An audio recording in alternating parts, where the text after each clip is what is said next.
আসসালামু আলাইকুম। আজকে হঠাৎ করে পদ্মার পাড় চলে আসলাম বাপ বেটা। তো ছেলের অনেক দিন ধরে আবদার করতেছে যে বাবা চলো একদিন পদ্মার পাড়ে ঘুরে আসি। তো রোজার ভিতরে এই পর্যন্ত আসা হয় নাই। আর এতটাই রোদ, আজকে শুক্রবার জুমার নামাজের পর পরে চলে আসছি।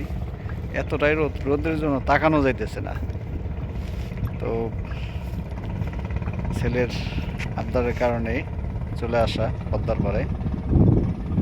তো আমাদের হরিরামপুরের মানিকগঞ্জ হরিরামপুরের ভিতরে পদ্মার পাড় সবচেয়ে সুন্দর।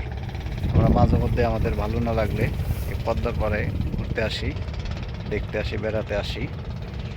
তো এখন আজকে চলে আসলাম, সেজন্য ছেলে বলল দেখে। আর দেখি ছেলের মুখ থেকে কথা শুনে দেখি সে কি বলে। আব্বু, তোমার কেমন লাগতেছে পদ্মার পাড়ে এসে? খুবই ভালো লাগতেছে। তাই? হ্যাঁ। এই রোজা রেখে যে আসছো, তোমার খারাপ লাগতেছে না? না। একটু খারাপ লাগতেছে না? ভালো লাগতেছে? হ্যাঁ। তাহলে কি আবার ঈদে ঈদে আসা হবে? হ্যাঁ। বুঝছো, ঈদের আগে। হরিরামপুর। হ্যাঁ, ঈদের আগে কিন্তু আর আসা হবে না, মনে রেখো। হুম। বুঝতে পারছো? হ্যাঁ। তো সবাই আমার ছেলের নিজের মুখ থেকে কথা শুনলেন, এবং কি ওর খুব ভালো লাগতেছে পদ্মার পাড়ে এসে।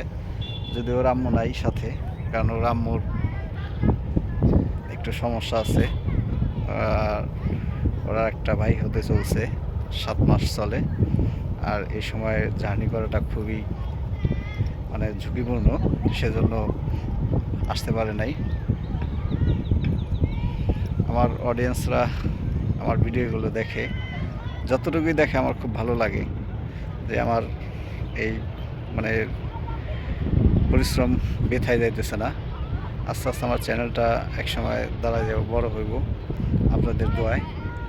আর আমার প্রথম যে অডিয়েন্সরা আছে তাদের প্রতি আমি চিরকৃতজ্ঞ থাকব আমার এই চ্যানেল সাবস্ক্রাইব করার জন্য, এবং আমার ভিডিও দেখার জন্য।